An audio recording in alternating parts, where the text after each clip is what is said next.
Good morning and welcome to another hangout for Channels Beam on Channels TV.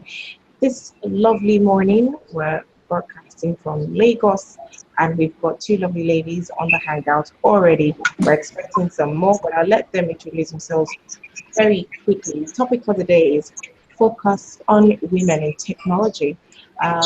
So, ladies, Olamide, I'll let you introduce yourself first. Okay. Hi, my name is Alana Gay. I'm a digital media strategist. We help talk about women in technology. And your location. Yeah, from Lagos, Nigeria. Thank you. Kemi, can we please introduce yourself, Kemi? Okay. My name is Wells, normally educational technologist. I focus on helping schools integrate technology into their classrooms, besides also running digital literacy training for girls. I live in Ogun State, Jabode, Ogun State. Great. Can you please take that again because we lost you for a few seconds at some point. Okay, I said my name is Kemi, Yes, go on. Dr. Kemi for short, and I'm an educational technologist to help integrate technology into their teaching and learning. I also run digital literacy programs. I live in Ijebode in Ogun State. Thank you very much, ladies. Now let's get right into the topic of today. Focus on women in technology. Let me start with Olamide. Tell us how you came to be, a female in technology in the first place. How have you come to be where you are today?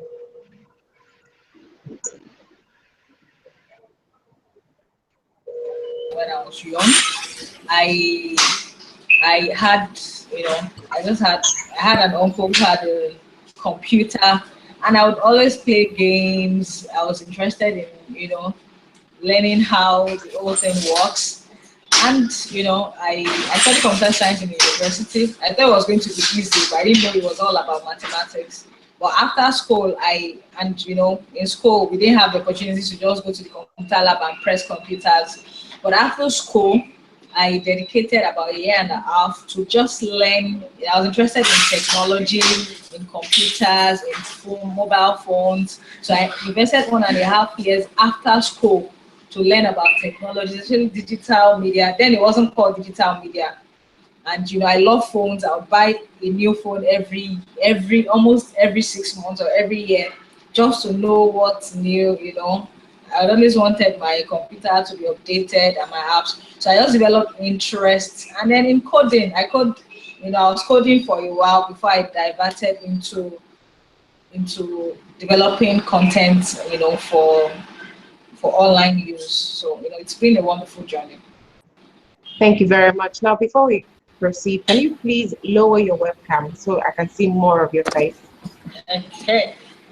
Well, is it good? Yes, that's much better. That's much better. Thank All you right. very much. Now, moving on, let's have Kemi tell us how you came to be where you are today. Okay, I didn't have a technology background initially. I read industrial designing. But I remember one day I sat in front of the TV and I was watching an animation on ionic bonding, chemical bonding. And I was like, what are the people involved in making learning so simplified? I mean, watching it visually, struck me. And I began my research and found out, okay, you have people who are in the educational technology, the broad educational technology field, because we have other fields underneath. And that's how I started on the pattern. So I went back to school. I'd done my master's even at that time. I had to go back because I didn't have an educational background, do the PGD, go back again and do an MPhil before doing my PhD in educational technology. So that was how I came into the field of technology. And then I also got involved with Microsoft in education. And so learning to use their tools to help the teaching and learning process, developing content and all that for the educational sector. That's how I practically became a specialty. Thank you very much. Now we've been joined by two more ladies. Thank you so much, Elua and BC, who was here before. Thank you so much. Now, very quickly, I'll let you introduce yourselves. Very quickly, tell us your name, tell us your location, city, and country, as very quickly as well, how you came to be in the world of technology. I'll start with you, BC.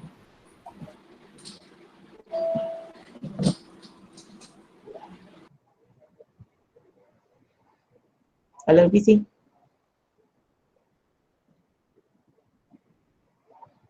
Okay, so we're not getting any audio from you just yet. Oh, okay, now we lost her. Elua, so please go ahead, tell us, introduce yourself, give us your location, and tell us very quickly how you came to be in the world of technology. Okay, hello everyone. Hi, it's a pleasure to be here. I hope you can hear me well. So I'm Elua Leshi, and I'm based in Lagos. I live in Lagos and I work in Lagos. And I run an organization called Women's Technology Empowerment Center, WTech. We work to equip girls and women with technology skills.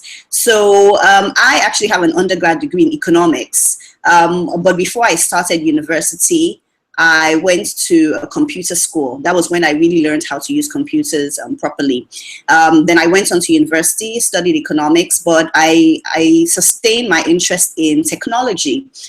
So while I was in university, I started a business typing essays for the students, and it was quite profitable, for being a student. So I decided that I was going to do my master's in information systems, because I wanted to explore more about how technology can be used, especially by women, for their own self-empowerment, but also how technology can contribute to economic development. So my master's was in information systems. And then after that, well, while I was doing my master's, I was doing a lot of research on women's use of technology, and found that not just in the African continent, but all around the world, very few women, there was a huge gap in terms of women and men's use of technology, and I wondered why. So I focused my thesis on this, and that was what I did. And I became more curious, and I wondered why this was. And I found that there were so many reasons why, there are fewer women using technology, the way it comes across, and so I decided that this was what I really wanted to do. So for my very first job, I started working in a nonprofit organization, looking at working on research projects that looked at how men and women use technology. And at the same time, I was volunteering, teaching people how to use computers, and also working in women's shelters as well, teaching the women and their children how to use computers. And I saw the effect, on their lives, that they were able to go on and get jobs because of the simple skills and knowledge they now had. And so I decided that I was going to actually work more in this area, and that's how the genesis of WTech came about. So that's what I do now. I work on training, we design programming to make technology interesting for girls and for women. Thank you so much. Now let's jump right into the conversation. First question would be, what is the role or impact of women in the ICT world at this time, at present?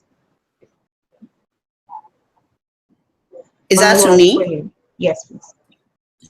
Okay, well, technology is very, very important. I mean, if you think about anything that we do today, we do it with technology, whether that's the way we get our news, the way we communicate, the way we share information, even banking, entertainment. It's all facilitated by technology.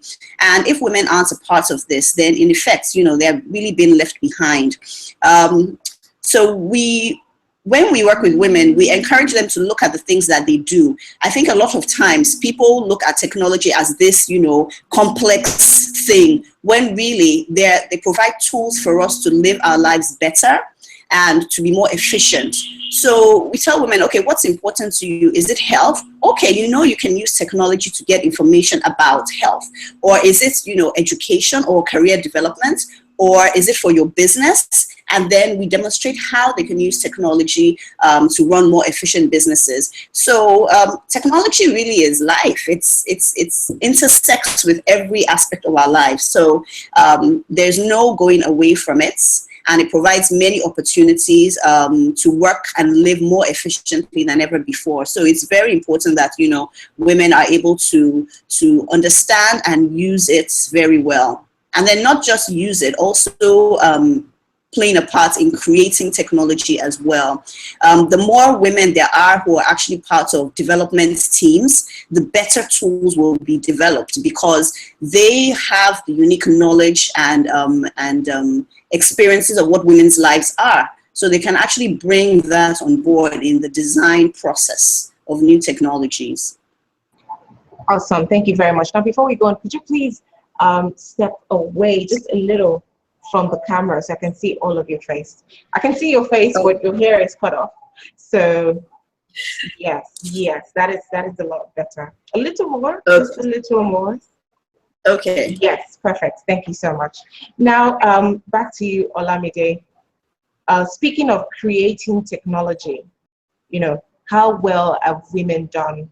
You can start from here in Nigeria or to the larger society world over. What impact have women had in the ICT world, really? I think that, you know, it's a gradual process. Over the last, you know, 2 to 5 years, we've seen a huge turnout of women embracing technology. Women, you know, are drivers of technology, we're builders, and then we see the rise of, and then that's why we should appreciate the work that WTech is doing, you know, encouraging girls, you know, getting them young, you know, to code, to learning how to code, not just how to turn on a computer or turn it off. And you have women doing marvelous things all around the world, coding, you know. So embracing technology doesn't have to just stay in coding. Their technology is diverse, and we have women. WTech is one, we're doing marvelous things in Nigeria. There's Rachel Shimbade in Malawi training about 5 girls between the ages of 5 to 10 years old. You know, there's what Kemi is doing. So women are doing a lot of things, a lot of good things with technology, raising girls, you know, writing codes. And they're not just writing codes for themselves, they're writing codes that will affect, you know, that will be of positive effect to the society at large. So it's and we don't know about these stories because, you know, there's no one to tell their story. They're doing great things all across Africa, all across the world. And that is why for some of us who are not directly involved, you know, in impacting lives in maybe in rural areas, or, you know, we're not on the ground to code or teach girls how to code. We're there, you know, to tell stories of women who are doing these things, who are training girls how to code, who are training them how to, you know, build softwares, build hardwares, you know, computer engineering. And so with women in technology is not just women who code. We have women in technology who embrace technology, who can use social media, who can use traditional media to tell stories of women who are actually working in this direction. So technology is very broad, and then the more women we have, and, you know, the time is past where we think that, you know, computer work or ICT technology, ICT and computer disciplines are mainly for the boys, you know. And then girls, we need to encourage girls, and organizations are there encouraging girls to take up these skills. They're not just meant for the boys. They take up skills, you know, in ICT, in science, in technology, in this very, you know, techie or very hard disciplines, and then be able to compete and then make the society a better place. So I think a lot of women are doing marvelous things in tech, you know, social media, in training, capacity building, in coding, software and hardware engineering. So it's a lot of work, and then we're getting there. Thank you very much. Now we have Adebisi, whose internet I think is having some issues. but she's back with us now. Thank you so much, Adebisi. Oh, now she's gone. Oh, okay. So moving on. Kemi, I hope you are still with us. Yes, I'm here. Awesome. So I would like to have a better. I'm here. I'd like to have a better understanding of the ratio of man to woman in technology. So how involved? So if you were to put it on a scale, how would you rate the involvement of men and women in technology? I mean, at the end of the day, we want more women to be a part of technology. We want more women to be involved, but we need to understand what the current state is. So we need to understand what ratio the men to women involved in technology. Can you give us a rough estimate, perhaps? Okay. From I think recent data shared, I think we have like less than 30% of women to the men. I think it's about the 30-70, max 40-60 ratio of men involved in technology as compared to the men. And I think, like Lee said, if women come to realize that technology isn't just about developing hardware or software, it's about life skill. It's the use of technology. It's practically a life skill where you get to use it for every aspect of your life. You access information, and the same information is power. So most times we are kept underneath because we don't have the information we need. For instance, let me give an example of something that happened recently to someone I know who lost some money. She had met somebody online, Facebook in particular, and the person was supposed to be sending something from the US, and so she was supposed to pay. She had done the payment, and of course, when I began to ask her questions about this deal, I realized that it was a scam. Can I have the name of the courier company this person? Because she said, oh no, he even sent her a tracking code. And then we went online and found out that the courier company didn't even have a site. So how would you track goods that don't, through a courier company that doesn't have a site? Obviously, the tracking code given was fake.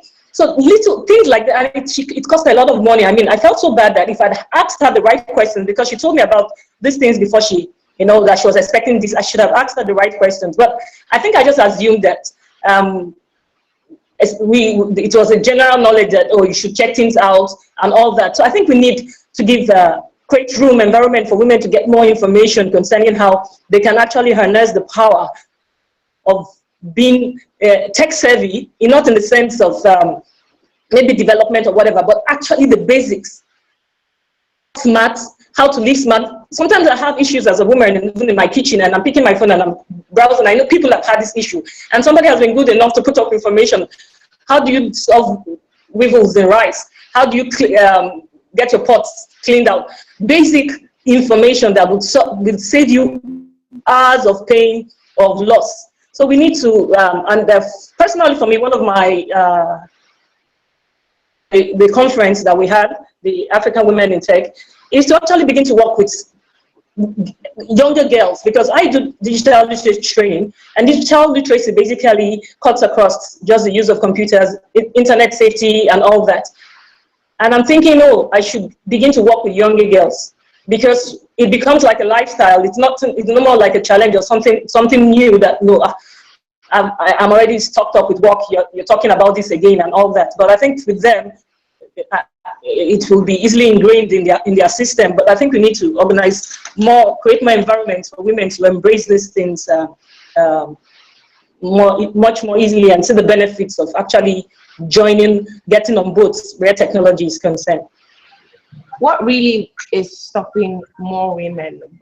How come? What are the challenges, really?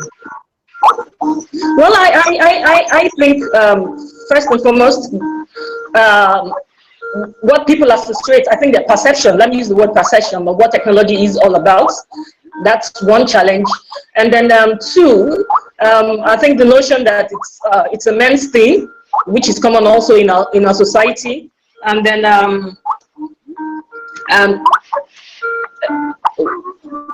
well, people talk about the costs, but really, I think if our priorities are set right, and the cost it's not as expensive as it used to be to get these devices or get on the internet or to get data and all that.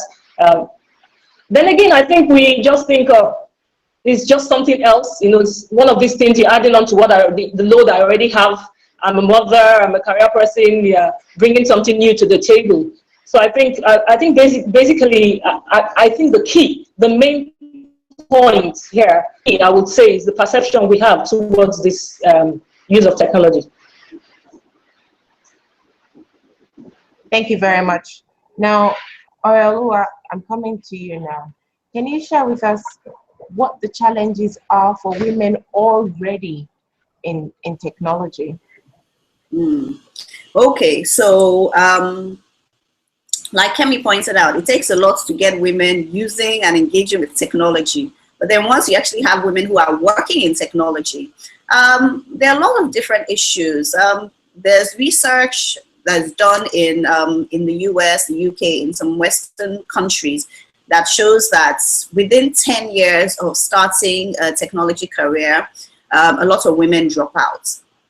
And this is for so many reasons. One may be the working environment. I mean, of course, it's a male-dominated environment. And I guess in our own culture, you know, if a woman works in a male-dominated environment, there's all the baggage that comes with it, especially in terms of family, you know, who make comments about it like, you know, that place that you are working, or especially if they're young single ladies, you know, they may get comments about, you know, will your husband be happy with you working in, you know, such an environment? I mean, it may seem, you know, very trite, but to a lot of young women who are trying to, you know, do the right thing, you know, in quotes, you know, that's, you know, go to school, start working and get married, you know, comments like that, you know, can have an impact. Then, of course, you know, there are the long working hours. When you're working on, assuming you're working as part of a development team, that requires, you know, long hours. You're working together with your team, you know, you're fixing bugs, you know, you're trying to make the tool or the app or whatever you're creating, you know, to remove all the problems, eliminate all the problems. So it usually involves, you know, really late working hours. For a woman who maybe has a young family, or even if, you know, she's not married or has children, you know, there's a safety or security issue of, you know, going home late. But with every challenge, you know, you have the advantages. So of course, you have the advantage of being able to work remotely. And I think if employers also look into and embrace, you know, those aspects like working remotely, I think, you know, at least for women, you know, who have a lot of like multiple roles in the house, I think that would really help. So there's no real need that, you know, the team has to be together all the time. Of course, there's value in being, you know, in one space and working together.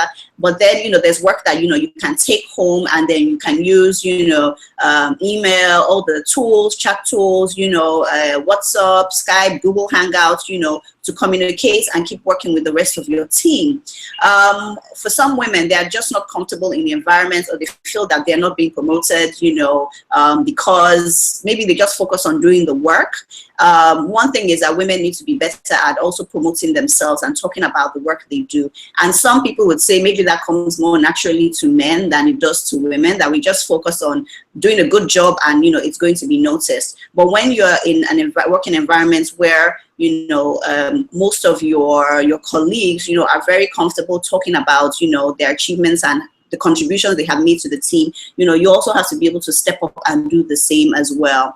But I think that, you know, working in technology gives you the flexibility of, you know, working remotely, you know, working for yourself. Even women who are not working in technology can use it, you know, for their businesses. So for instance, you know, I'm selling, I don't know, I'm selling clothes, or I'm cooking, or I'm, you know, I work as a caterer, you know, I bake cakes, or I'm a consultant. You know, you can use a lot of tools to promote what you're doing, to connect with your clients, and to find new customers as well. So I think, yeah, I think with, you know, the challenges, you know, you also have the advantages.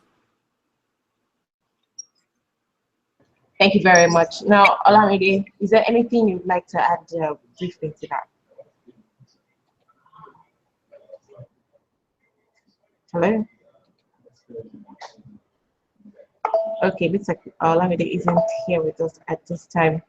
Well, let's move on, ladies. I'd like to know, what does the right of women online mean? Kemi, please help us out. Well, the right of women online, I guess it's just the same, the right of women, because it's not really an autonomy in itself. There's no dichotomy between the two. Basically, the right to be heard, the right to express ourselves, the right to access of information, and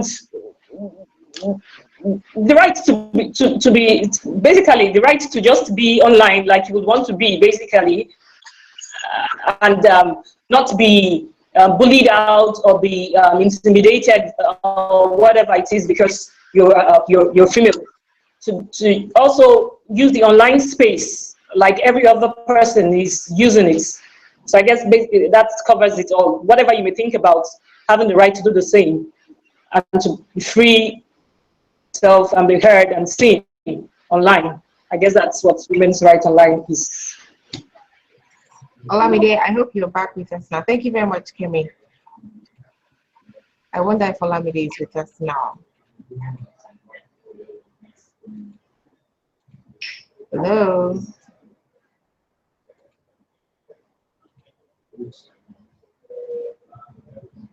Okay, so we've lost Olamide from the hangout. Hopefully she joins us real soon. Is there anything you would like to add to what Kemi has said about the right of women online? And while we're discussing that, I'd also like you to note if there are any hindrances to that right or to those rights. Okay. The online environment is very harsh. It's very dog eats dog. There's a certain anonymity that being online grants you, and I think for a lot of people it gives them the license to say whatever they want to say, tell the truth, that's what they would say. But so when you are interacting online, you are on Twitter, you're on Facebook, you put your views out there, you can be sure that, not everyone is going to like what you have to say. And people will let you know in the most vicious of ways. People can be, very vicious in a way online that they would never be, face to face. So the things that, they can't say to someone face to face, they feel very free, saying them online.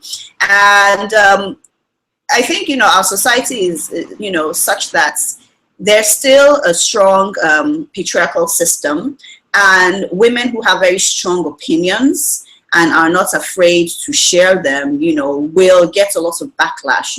That's the reality.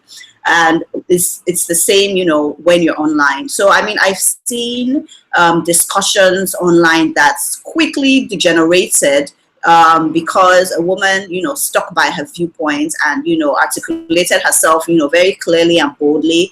And other people who felt that, why is she saying this, or who are you as a woman to talk to me, a man like that, and then they come out with derogatory comments. So there's a lot of that. It's important that people understand, etiquettes or netiquette, so ways that they can safeguard their own private and personal information, while online, but also knowing how to interact with people in a civil manner.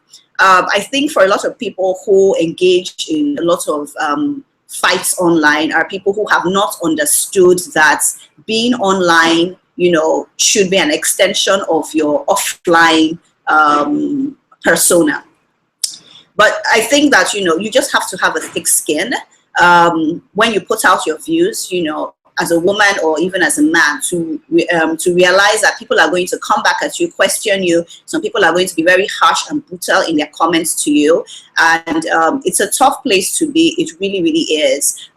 We talk to girls we have a Stay Safe online series where we go to schools and we talk to girls and teach them about ways to navigate, the internet in a safe manner, but also not to take everything they see or they read or they hear online at face value. So for instance, someone tells them that, that they're very stupid for saying something, they should let it roll off their back. It's very hard to say because words, are very hurtful and can be very damaging to the psyche. But as for now, as of today, that's the reality of being online. It's not right, but a lot of women can be, scared off from contributing to discussions online, because of reactions, like that. What was the second part of your question? Well, I think you basically have touched on it. I was asking if there's any hindrance to the right of women online, So it's different thing for there to be that right it's different for it to be in existence, and then it's different if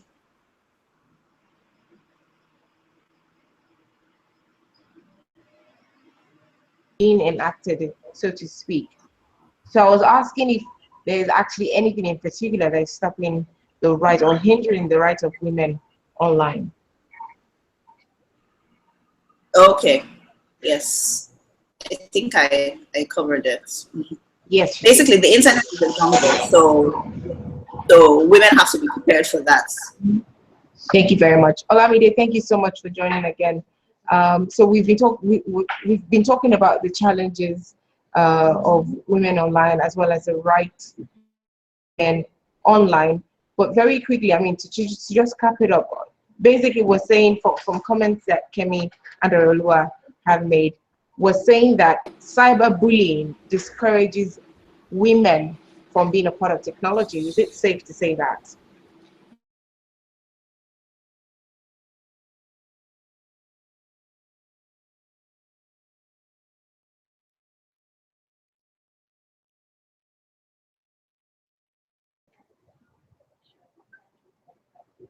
I'm having challenges hearing Olamide. I think that she's still experiencing some internet issues, but let's just move on.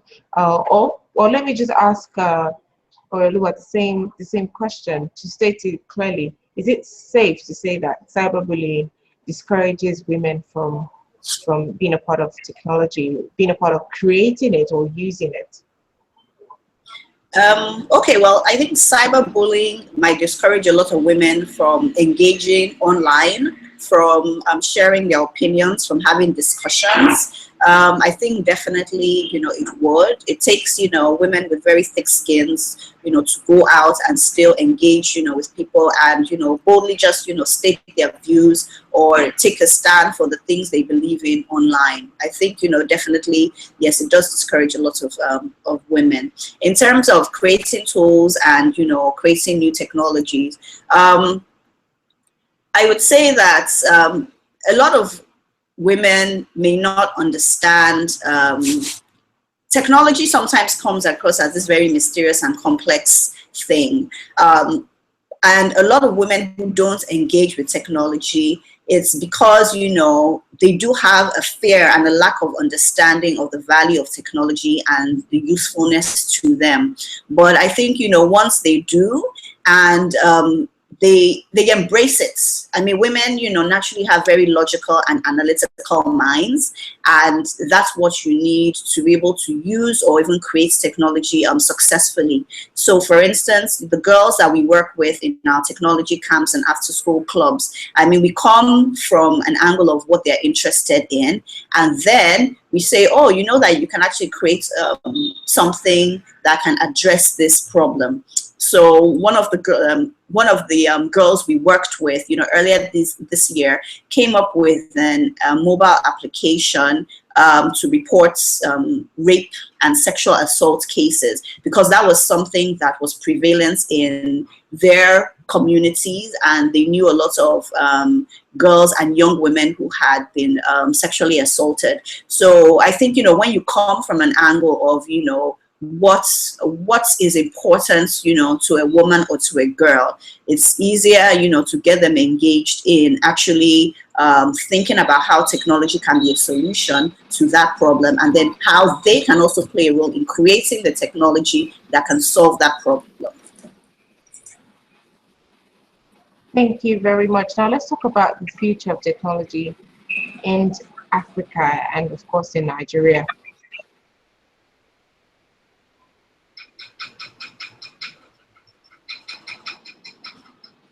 Should we expect women to play in this? Okay, Olamide is back. I can see your message. Yes, we have noticed that your internet connection is pretty bad. I have to. Hello, Olamide, can you hear us? Yeah, I'm here. Yeah, I can hear you clearly now. Okay, great. So very quickly, let's talk about the plan for Africa's digital future and what role.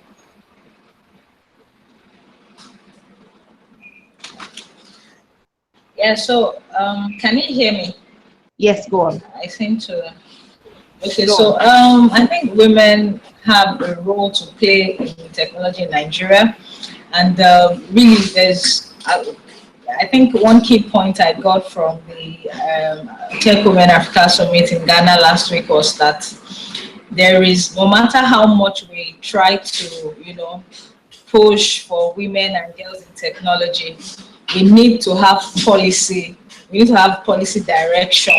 You know, we got feedback updates from the work that the Liberia government is doing to get girls involved in technology, and we realized that really, we don't think that the Nigerian government is doing anything. So there might be framework. We need to set policy frameworks to say, you know, by the year 2020. And I don't mean literally, you know, we're used to setting dates to say, you know, by the year 2020, Nigeria should have, you know, there should be about 500 more girls or 1 million girls, you know, who can code, another 1,000 girls who can create content, another girl, you know, who know about. So we should have policy framework, you know, and then get involved legislations to say every girl child must actually learn a technological skill or a technology skill, so that, you know, we won't have, in the next 5 or 10 years or 20 years, we won't have, you know, a deficit.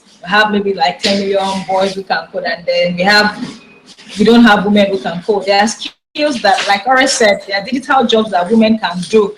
But if there are legislations, if there are legal frameworks to these things, if there are policies in place to say, you know what, by the end of 2015, we want to have, you know, gotten about 10 million girls to learn 1,000 technology skills. So we need our legislators to be involved. So we just don't want to we need organizations who work around girls in ICT to come together and, you know, be involved to create policies that will create enabling environments for it to be easy for women and girls to, you know, to thrive in technology. So it's beyond adding it to our curriculum. We need to legislate it. We need legislation around it.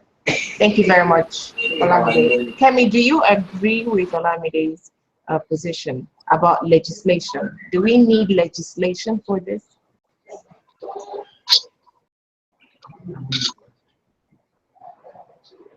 Kemi, can you hear me? Sorry, I didn't get you. So I asked Olamide about the plan for Nigeria, the digital plan for Nigeria, for Africa. And, you know, she's spoken so well, but she's proposing that there should be legislation for this. There should be a framework as well as, you know, law to back it up that would ensure that more women are given the opportunity to participate in technology, in creating it and in using it. And I'm asking, do we really need laws, so to speak, for this to happen? Well, I'm saying yes. Yes, that's not the only way to go. But having laws will also help, because then, okay, it's no more a thing of, you know, the children are expected to do this and that. I think yes, Apple do. But besides legislating Apple, I think a lot of other personal initiatives, we have quite a lot of women intelligent and awesome men doing awesome things for women from Nigeria. At that summit, we're almost about Nigerian participants.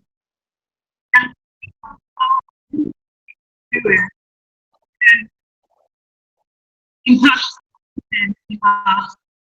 community, and then one, like one impacts one, and there's one impacts one. I think we'll have the change that we are looking for. Because while we wait for the government, we know that our current government are going to actually great, but we believe that also we are getting to where we want to get to where government is concerned, legislation and policy. But also, I think we establishments, associations, and so we have our own part also to play in bringing body to women's participation in the tech world. I, for one, as an education, we believe that if our children, even from the primary level, not just put the business science from the book, this is the computer, this is the system, this is the mouse, and all that. But if the curriculum actually includes digital literacy as it should be, and maybe the structure there, then we have the boys and the girls, understanding of the parts of them to actually lead in this present society and actually becoming technical. So I want to agree that we need legislation, but we also need actually in place. Public schools and private schools will take it up. Very big thing for now is for public school sectors. Most private, private school sectors, sorry. Most public schools aren't even looking. Some don't even have computer centers.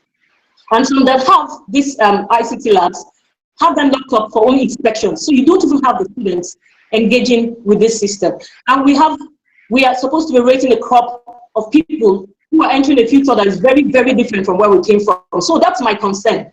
How and we complain about unemployability of our graduates when at the basic level they're not even taught these things. Secondly, I want to believe also, like I said, if everybody, it's a call for everybody, for parents, for the educational sector, for the government, for the industry and all. I think we all have a part to play in bringing about this change. Legislation alone will not solve the problem. Thank you very much, Kemi. Elua, I'm back to you now. Can you shed more light on this? Do you have anything to add to what they have said so far? And I'd also like to know if there actually is any framework, if you're aware of any framework, either by the Nigerian government or by any other organization in the country or outside the country, as to a plan, Africa's digital future, so to speak. Okay, thank you. The previous administration, under the leadership of Dr. Omobola Johnson, who was the former Federal Minister of Communication Technology, actually spearheaded the development of a broadband plan. The plan had been around, for some years before she came into the assumed position as the minister. But her team, she put together a team that worked on it. And so there's actually a gender component of that broadband plan, and the plan is available online. And it specifies that women and girls should they should have access to technology trainings, and there should also be centers that are focused on equipping women and girls with technology skills.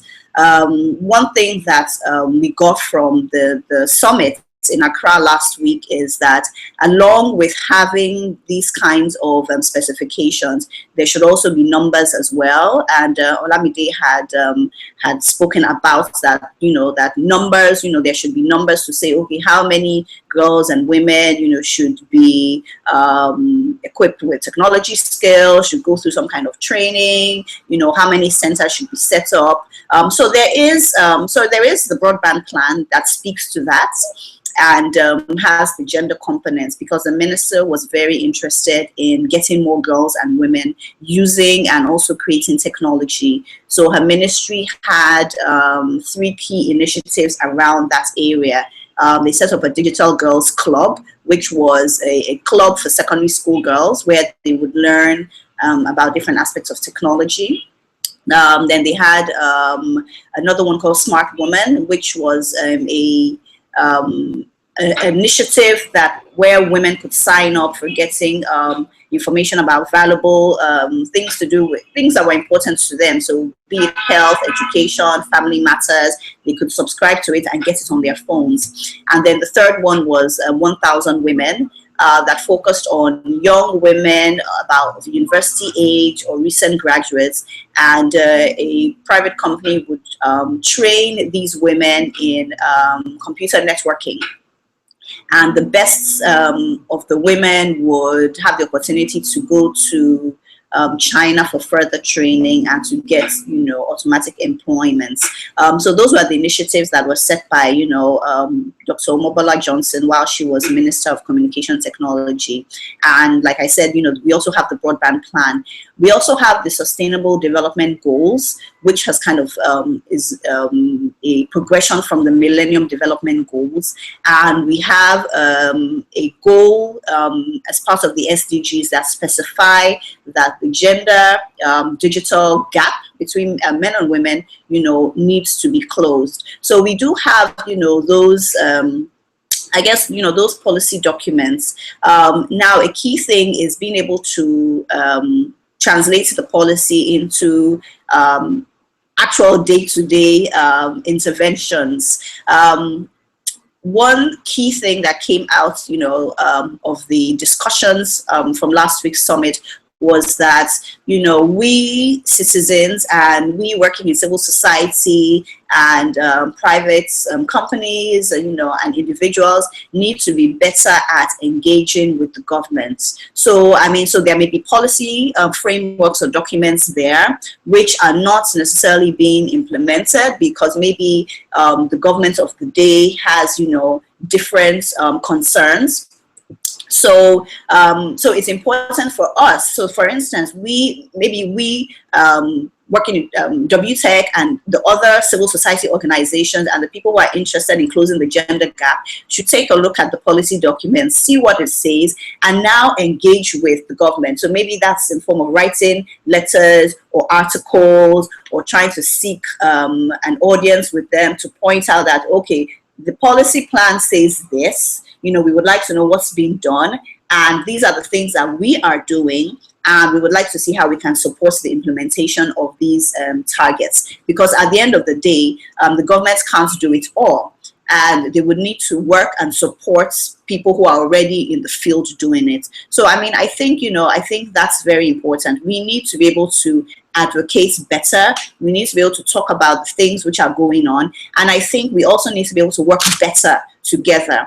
At the summit, I met so many fantastic women who are doing incredible things to close this gender gap. Some are in the field, working, running like technology initiatives for girls, for women, coding clubs, after school clubs, some work from the policy angle, some are in the media, so do a lot of reporting, but a lot of these efforts are, all over the place. We have pockets here and there. We need to have a platform or a way where we can come together to number one, to see what we're all doing, to see how if we can work together or complement what each other is doing so that there's a bigger impact to our work. So right now, for instance, an organization may be working in Lagos and their success stories are in Lagos. Another organization is working in Abuja and their success stories are in Abuja. Is there a way, or can we have a platform where we come together, we share lessons learned? So for instance, mistakes that we have made, at WTech, we can share so other people don't have to go through the same process and make those same mistakes. So I think, a platform where we can all come together, we can somehow, complement the work we're doing so that we can have a bigger impact.